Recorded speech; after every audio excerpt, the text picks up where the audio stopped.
Hello everyone, doctor Priyadarshi classes में आप सभी का स्वागत है। आज है 7 मई 2026 और 7 मई 2026 से हम लोग सारे करंट अफेयर्स को डिस्कस करने वाले हैं। तो चलिए आज की क्लास को हम लोग स्टार्ट करते हैं। आज का फर्स्ट क्वेश्चन है ISM 1.0 के तहत भारत की पहली कॉमर्शियल ज्ञान टेक्नोलॉजी आधारित mini micro LED display facility कहाँ स्थापित होगी। ऑप्शन ए है Noida, option B Surat, option C Dholera, option D Pune. तो इसका right answer option C Dholera में। इसका right answer option C Dholera. केंद्र सरकार ने इंडिया सेमीकंडक्टर मिशन ISM 1.0 के तहत ISM 1.0 के तहत 2 सेमीकंडक्टर प्रोजेक्ट को मंजूरी दी है।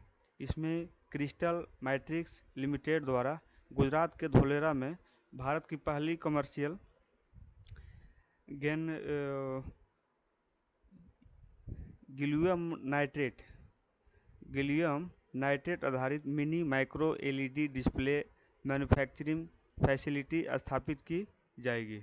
यह facility TV, microphone, XR glasses और स्मार्ट वॉचेज जैसे एडवांस इलेक्ट्रॉनिक्स में उपयोगी होगा। धोलेरा गुजरात में है और ज्ञान technology high efficiency semiconductor technology है। हम लोग क्वेश्चन 2 देखते हैं। सेकेंड क्वेश्चन है ECLGS 5.0 योजना का मुख्य उद्देश्य क्या है। ऑप्शन ए किसानों को सब्सिडी देना, ऑप्शन बी MSME को लिक्विडिटी सपोर्ट देना, ऑप्शन सी रेलवे विस्तार करना, ऑप्शन डी डिजिटल भुगतान को बढ़ावा देना। तो इसका राइट आंसर ऑप्शन बी है MSME को लिक्विडिटी सपोर्ट देना। ऑप्शन बी इसका राइट आंसर है, ऑप्शन बी। यूनियन कैबिनेट ने emergency credit line guarantee scheme 5.0 को मंजूरी दी है। इस योजना का उद्देश्य वेस्ट एशिया क्राइसिस के कारण प्रभावित MSME और अन्य व्यवसाय को शॉर्ट टर्म लिक्विडिटी सपोर्ट देना है। आउटले इसका क्या है 18,100 करोड़। MSME को 100% गारंटी कवरेज। इम्प्लीमेंटिंग एजेंसी है NCGC। अब हम लोग क्वेश्चन 3 देखते हैं। 3 है सुप्रीम कोर्ट नंबर ऑफ जजेज अमेंडमेंट बिल 2026 के अनुसार सुप्रीम कोर्ट में जजों की संख्या कितनी होगी। Option A 34, option B 35, option C 36, option D 37। तो इसका राइट आंसर है ऑप्शन डी 37। यूनियन कैबिनेट ने सुप्रीम कोर्ट में पेंडिंग केसेस को कम करने हेतु जजेज की सेक्शन स्ट्रेंथ बढ़ाने का निर्णय लिया है। अब सुप्रीम कोर्ट में 37 जजेस plus chief justice of India होंगे। पहले इसमें 33 जज होते थे, अब इसमें 37 प्लस एक चीफ जस्टिस ऑफ इंडिया होंगे। अब क्वेश्चन हम लोग 4 देखते हैं। फाइनेंशियल ईयर 2026 में शेड्यूल्ड कमर्शियल बैंक्स की नॉन फूड क्रेडिट ग्रोथ कितनी रही। Option A 10.9%, option B 12.5%, option C 15.9%, option D 18.2%। इसका right answer option C 15.9%। Question हम लोग आगे देखते हैं। इसका एक्सप्लेनेशन फाइनेंस मिनिस्टर के अनुसार फाइनेंशियल ईयर 2026 में शेड्यूल्ड कमर्शियल बैंक की नॉन फूड क्रेडिट ग्रोथ 15.9% रही। यह वृद्धि एग्रीकल्चर, इंडस्ट्री और सर्विसेज सेक्टर में बढ़े क्रेडिट फ्लो के कारण हुई है।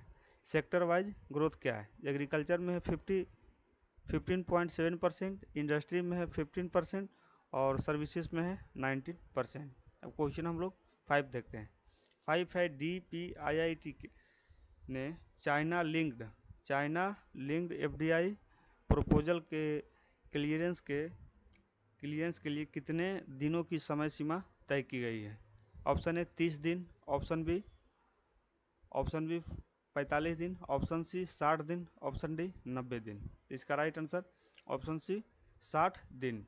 DPIIT ने 40 स्ट्रेटेजिक सब सेक्टर्स के लिए रिवाइड एसओपी जारी किया है। अब चाइना सहित लैंड बॉर्डर शेयरिंग कंट्रीज से आने वाले एफडीआई प्रपोजल को 60 दिनों में प्रोसेस किया जाएगा। कंट्रीज इंक्लूडेड कौन सा देखते हैं, चाइना है और पाकिस्तान, बांग्लादेश, नेपाल, भूटान, म्यांमार और अफगानिस्तान। अब क्वेश्चन हम लोग 6 देखते हैं। आरबीएस के 2.0 गाइडलाइंस किस मंत्रालय ने जारी किया है? Option A ministry of education, option B ministry of health and family welfare, option C ministry of women and child development, option D ministry of social justice. तो इसका राइट आंसर है option B ministry of health and family welfare. Option B इसका right answer है। Question हम लोग आगे देखते हैं इसका एक्सप्लेनेशन। MOHFW ने राष्ट्रीय बाल स्वास्थ्य कार्यक्रम 2.0 लॉन्च किया है। यह प्रोग्राम बच्चों में बर्थ डिफेक्ट, डिजीज और डिफिशियंसीज, डेवलपमेंट डिले की ईयरली स्क्रीनिंग और ट्रीटमेंट पर केंद्रित है। नई विशेषता इसमें क्या क्या है? मेंटल हेल्थ स्क्रीनिंग, ऑप्शन 2 है डायबिटीज हाइपरटेंशन स्क्रीनिंग, और 3 है डिजिटल हेल्थ कार्ड्स। क्वेश्चन हम लोग 7 देखते हैं। 7 है MOD ने मोबाइल इलेक्ट्रॉनिक्स सिस्टम्स की खरीद के लिए किस कंपनी से समझौता किया है? Option A HAL, option B DRDO, option C BEL, option D BDL। तो इसका right answer option C BEL है। मिनिस्ट्री ऑफ डिफेंस ने 1476 करोड़ का कॉन्ट्रैक्ट भारत इलेक्ट्रॉनिक्स लिमिटेड के साथ किया है। यह ground based mobile electronic system भारतीय सेना के लिए खरीदे जाएंगे। क्वेश्चन हम लोग आगे देखते हैं। सिस्टम कैपेबिलिटीज इलेक्ट्रॉनिक्स इंटेलिजेंस है, उसके बाद सेकेंड है कम्युनिकेशन इंटेलिजेंस ऑप्शन, और इसका आगे है काउंटर ड्रोन ऑपरेशंस। 8 है UIDI ने साइबर सिक्योरिटी और डिजिटल फोरेंसिक्स के लिए किस संस्थान के साथ समझौता किया है? Option A IIT Delhi, option B NFSU, option C IISc Bengaluru, option D CDAC। तो इसका राइट आंसर है option B NFSU। Option B इसका राइट आंसर है ऑप्शन बी।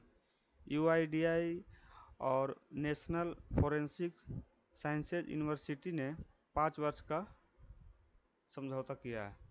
इसका उद्देश्य आधार इकोसिस्टम की साइबर सिक्योरिटी मजबूत करना। फोकस एरिया क्या क्या है इसमें? पहला है AI based anomaly detection, deep fake detection. Third है ब्लॉक चेन, और 4 है क्रिप्टोग्राफी। अब क्वेश्चन हम लोग 9 देखते हैं। 9 है NLC इंडिया लिमिटेड ने न्यूक्लियर पावर प्रोजेक्ट हेतु किस देश की EDF के साथ समझौता किया है? ऑप्शन ए रूस, option B Japan, option B Japan हो गया, option C France, option D America. तो इसका राइट आंसर है option C France. NLC India limited ने फ्रांस की EDF इलेक्ट्रिसाइड डी फ्रांस के साथ एग्रीमेंट किया है। अब क्वेश्चन हम लोग इसके आगे देखते हैं। अच्छा, इसमें है यह agreement EPR technology, small modular reactor पर आधारित न्यूक्लियर प्रोजेक्ट की संभावनाएं तलाशने के लिए है। भारत का लक्ष्य 2047 तक 100 गीगावाट न्यूक्लियर पावर कैपेसिटी हासिल करना। 10 है CPO पोर्टल किस संस्था द्वारा लॉन्च किया गया है? Option A RBI, option B Niti Aayog, option C UIDI, option D SEBI। इसका राइट आंसर है option B Niti Aayog. CPO portal NITI Aayog द्वारा लॉन्च किया गया है। नीति आयोग ने सेंट्रल प्रभारी ऑफिसर पोर्टल लॉन्च किया है। यह पोर्टल एस्पिरेशनल डिस्ट्रिक्ट्स और ब्लॉक्स में रियल टाइम गवर्नेंस और मॉनिटरिंग को मजबूत करेगा। की बेनिफिट इसका क्या है? फील्ड ऑब्जर्वेशन को तुरंत एडमिनिस्ट्रेशन तक पहुंचाना। अब क्वेश्चन हम लोग 11 देखते हैं। 11 है, एस जयशंकर ने पहली बाइलेटरल विजिट किस देश की? Option A Cuba, option B Jamaica, option C Brazil, option D Suriname. तो इसका राइट आंसर है ऑप्शन बी जमैका के साथ एस जयशंकर विदेश मंत्री ने पहली बाइलेटरल विजिट की है। ऑप्शन बी इसका राइट आंसर है। External affairs minister doctor A Jaishankar ने मई 2026 में जमैका की पहली बाइलेटरल विजिट की है। समझौता साइट क्या है? हेल्थ कोऑपरेशन, सोलरिजेशन ऑप्शन, और थर्ड है ब्रॉडकास्टिंग। यह भारत और कैरिबियन देशों के संबंध मजबूत करने की दिशा में महत्वपूर्ण कदम है।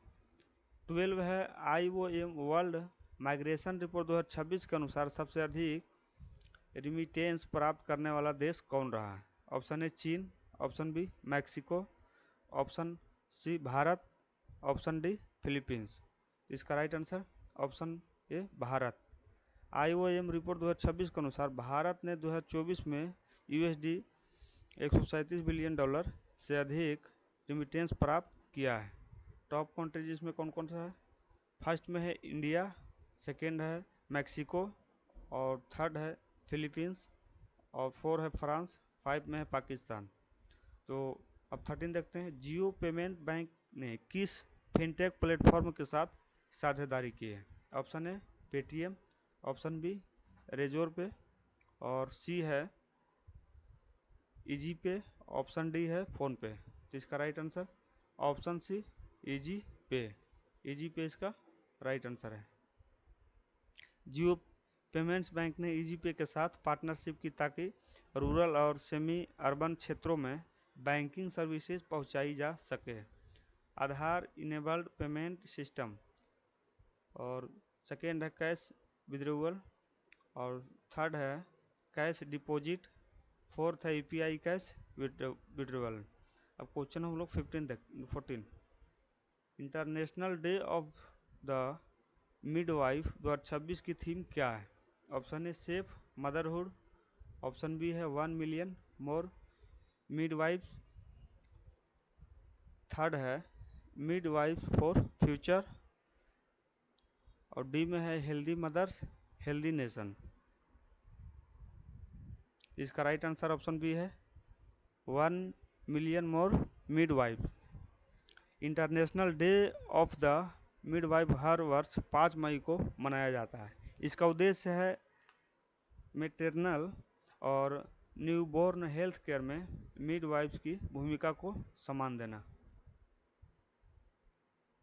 First observe 1991 organised by international confederation of midwife ने किया था इसको। अब क्वेश्चन हम लोग 15 देखते हैं। 15 है 100 days Ayushman student coverage mission किस राज्य ने शुरू किया है? Option A Assam, option B Meghalaya, option C Nagaland, option D Manipur. इसका right answer option C Nagaland. अब हम इसका एक्सप्लेनेशन देखते हैं। नागालैंड सरकार ने छात्रों को हेल्थ इंश्योरेंस कवरेज बढ़ाने हेतु यह अभियान शुरू किया है। स्कीम लिंक्ड विथ है Ayushman Bharat PMJ chief ministers health insurance scheme. Duration इसका है मई से अगस्त 2026 तक। Thanks for watching doctor Priyadarshi classes. और मिलते हैं नेक्स्ट क्लासेस में। चैनल को शेयर और सब्सक्राइब जरूर करें।